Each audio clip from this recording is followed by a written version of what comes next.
دارم از غصه میمیرم خدا، کاری بکن این بار که دستای ظریفش را تو دستا حس کنم یک بار. خدا کاری بکن این بار خدای مهربونم، من زبونم بند اومد ای وای کجا رفت هم زبونم من.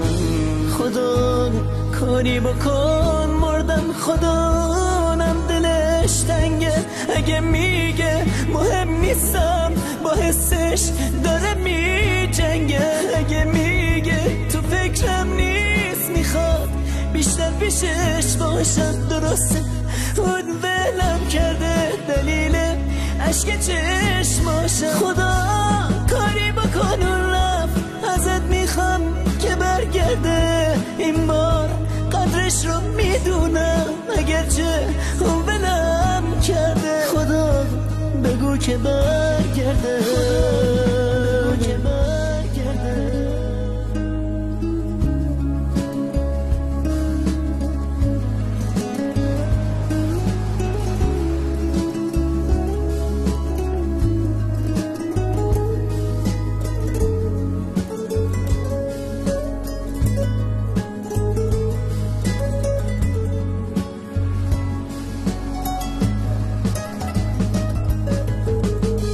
خدا کاری بکن زود باش خدا، اون دیگه تنها نیست خدا، بهش بگو مردم چرا عین خیالش نیست. خدای مهربونم دلت میاد که تنها شب بره عشقم تک و تنها تا کی دل وابستش باشم.